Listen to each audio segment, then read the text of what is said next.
সামাজিক যোগাযোগ মাধ্যম থেকে শুরু হওয়া এক ব্যঙ্গাত্মক নাম ককরোচ জনতা পার্টি বা সিজেপি আজ পরিণত হয়েছে বিজেপি সরকারের অন্যতম শীর্ষ নীতি নির্ধারণী দুশ্চিন্তায়।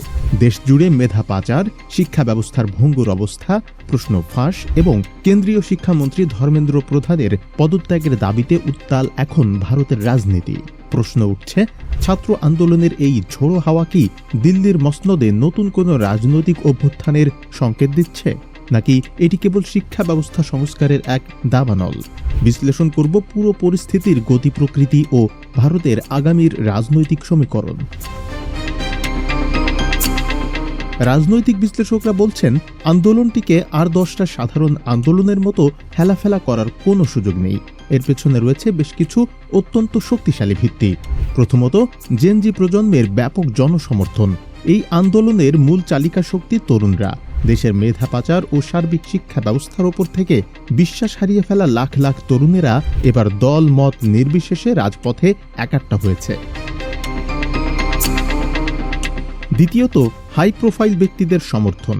লাদাখের বিখ্যাত পরিবেশকর্মী ও উদ্ভাবক সোনম ওয়াংচুকের মতো প্রভাবশালী ব্যক্তিদের সরাসরি অংশগ্রহণ ও সমর্থন এই আন্দোলনকে রাজনৈতিক ও সামাজিকভাবে অত্যন্ত শক্তিশালী অবস্থান দিয়েছে।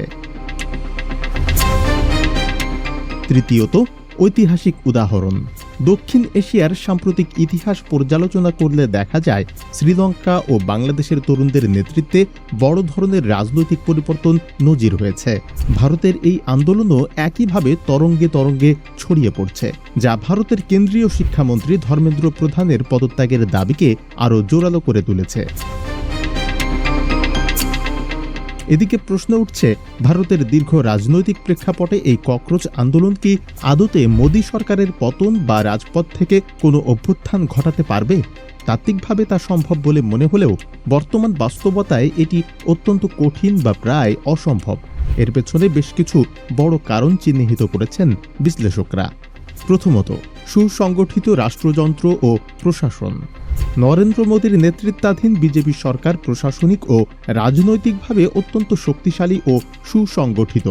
দিল্লির সার্বিক নিরাপত্তা ও প্রশাসনিক আইন শৃঙ্খলা পরিস্থিতি সম্পূর্ণ তাদের কঠোর নিয়ন্ত্রণে। দ্বিতীয়ত, প্রথাগত নেতৃত্বের অভাব। আন্দোলনটি মূলত একটি ব্যঙ্গাত্মক ও স্বতঃস্ফূর্ত সামাজিক প্রতিবাদ হিসেবে শুরু হয়েছিল। কোনো প্রচলিত রাজনৈতিক দলের মতো এর কোনো সুনির্দিষ্ট জাতীয় নেতৃত্ব বা সরকার পতন ঘটানোর মতো প্রাতিষ্ঠানিক রাজনৈতিক কাঠামো নেই। তৃতীয়ত, দাবির সীমাবদ্ধতা। আন্দোলনকারীদের মূল লক্ষ্য সরকার পতন নয়, বরং শিক্ষা খাতের দুর্নীতির অবসান এবং শিক্ষামন্ত্রীর পদত্যাগ। অর্থাৎ রাজপথের এই লড়াই এখনও একটি নির্দিষ্ট প্রশাসনিক খাতেই সীমাবদ্ধ রয়েছে। দিল্লির রাস্তায় আন্দোলন দমনে সরকার ও নিরাপত্তা বাহিনী গ্রহণ করেছে অত্যন্ত কঠোর অবস্থান। ব্যাপক ধরপাকড়, একাধিক ধারায় মামলা এবং পুলিশের লাঠিচার্জের মুখে পড়েছে হাজার হাজার আন্দোলনকারী। তবে এই দমনপীড়নের পর আন্দোলনকারীরাও বদলে ফেলেছে তাদের কৌশল। ককরোচ জনতা পার্টি সিজেপির পক্ষ থেকে জানানো হয়েছে, পুলিশের হামলা ও গ্রেফতার এড়াতে তারা ভবিষ্যতে আর দিল্লির রাজপথে বিশাল আকারের লং মার্চ বা বড় গণজমায়েত করবে না। এর বদলে আন্দোলনের পরিধি বাড়াতে দেশ জুড়ে নেওয়া হচ্ছে বিকল্প ও কৌশলগত ডিজিটাল ও সামাজিক পদক্ষেপ, যা সরাসরি রাজপথে না হলেও সরকারের জন্য নতুন দুশ্চিন্তার কারণ হতে পারে।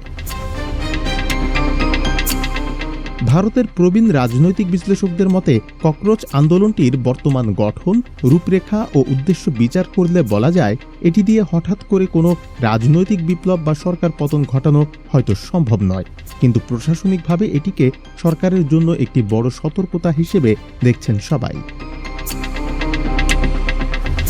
শিক্ষার মতো সংবেদনশীল জায়গায় দুর্নীতি, প্রশ্নফাঁস এবং লাখ লাখ তরুণের এই পুঞ্জীভূত ক্ষোভ মোদী সরকারের প্রশাসনিক ভাবমূর্তিতে বড় ধরনের আঘাত এনেছে।